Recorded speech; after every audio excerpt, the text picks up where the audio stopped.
किसी ने बड़े कमाल की बात कही है कि अंत समय में तो सिर्फ फिल्मों में अच्छा होता है, असल जिंदगी में अंत में कुछ भी ठीक नहीं होता। जो करना है अभी ठीक कर लो, क्योंकि अंत में तो सिर्फ अंतिम संस्कार होगा। मैं हूं आरजे कार्तिक। एक बड़ी छोटी सी कहानी सुनाता हूं एक प्रसिद्ध राजा की, जिसने अपने दरबार में बड़ा उत्सव रखा था।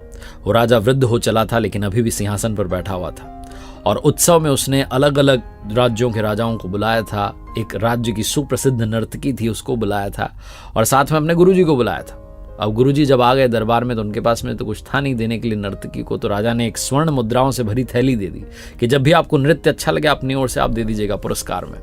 पूरी रात नृत्य चलता रहा, पूरी रात जो है नृत्य का उत्सव चलता रहा। और जब ब्रह्म बेला आई, सुबह का समय आया, तो जो तबला बजा रहा था, संगीत दे रहा था, वो ऊँघने लगा, उसको नींद आने लगी। नर्तकी ने धीरे से देखा कि तो ऊँघ रहा है।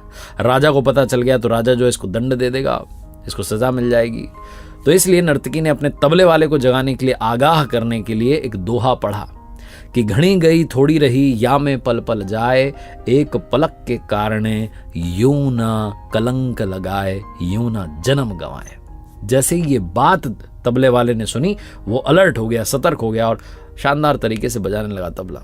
और जैसे ये बात बाकी लोगों ने वहां पर सुनी, जो राजा का बेटा था, जो युवराज था, वो दौड़ के आया और उसने अपना मुकुट नर्तकी को दे दिया कि ये मेरी ओर से आपके लिए।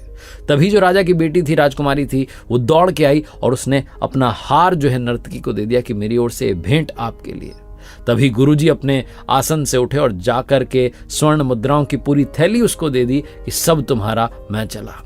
जहां राजा ने देखा कि सबको एक दोहा बोलकर के नर्तकी ने लूट लिया है, तो राजा अपने सिंहासन से खड़ा हुआ और कहने लगा कि क्या बदतमीजी चल रही है। एक दोहा बोलकर के तुमने सबको लूट लिया, जिनके पास में जो कुछ सब देते चले जा रहे हैं, क्या चल रहा है। राजा उसको डांटने लगा। तभी राजा के गुरु ने कहा कि बस राजन, इसको कुछ भी मत कहिए। इसके एक दोहे ने आज मेरी आंखें खोल दी। मैं पूरी उम्र, पूरे जीवन तपस्या करता रहा, जंगल में, वन में रहा, भगवान की भक्ति करी, और आज आपके कहने पर यहाँ नर्तकी का नृत्य देखने लगा, नर्तकी को स्वर्ण मुद्राएं पुरस्कार में देने लगा।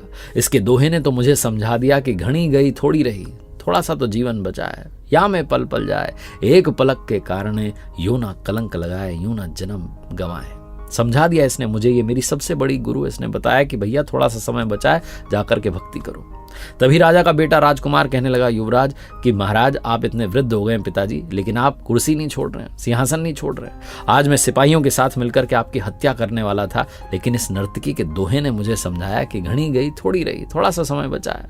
आज नहीं तो कल पिताजी तुम्हें कुर्सी सौंप ही देंगे, राजा तुम बन ही जाओगे। क्यों अपने पिता की हत्या का कलंक लेते हो? इसलिए मैंने अपना मुकुट इनको भेंट कर दिया। इन्होंने मुझे जीवन की सबसे बड़ी बात सिखाई। तभी राजा की बेटी बोल पड़ी कि पिताजी, आज मैं महावत के साथ भागने वाली थी शादी करने के लिए, क्योंकि आप मेरा विवाह नहीं करा रहे हैं। मैं विवाह के योग्य हो चुकी हूँ, आपको मेरी जो है चिंता ही नहीं है। लेकिन जहां ये मैंने सुना दोहा, तो मुझे समझ आया कि थोड़ा समय बचा है, आज नहीं तो कल पिताजी मेरा रिश्ता तय करा देंगे।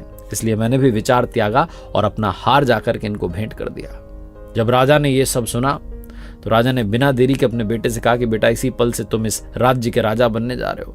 बेटी से कहा कि बेटी, इतने सारे राजकुमार आए हुए हैं, जो तुम्हें पसंद हो उसके गले में वरमाला डाल करके अपना विवाह जो है सुनिश्चित कर दो। और राजा ने कहा मैं भी राजपाट छोड़ करके जंगल में जाऊंगा, तपस्या करूंगा, भगवान की भक्ति करूंगा। राजा का भी जो है मन बदल गया।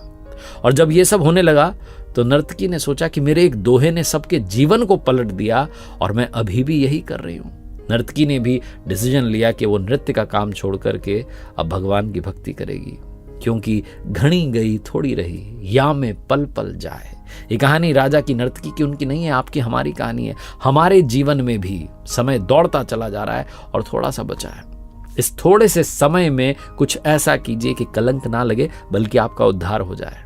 कुछ अच्छा करके दिखाइए। इसीलिए मैं कहता हूं, कर दिखाओ कुछ ऐसा कि दुनिया करना चाहे आपके जैसा। देखते रहिए हर सोमवार सुबह 9:30 बजे मेरे साथ एक नई कहानी। मैंने अपनी ऑफिशियल वेबसाइट www.rjkartik.in लॉन्च की है। जाइएगा, कुछ अमेजिंग कोर्सेज हैं, चेकआउट कीजिएगा।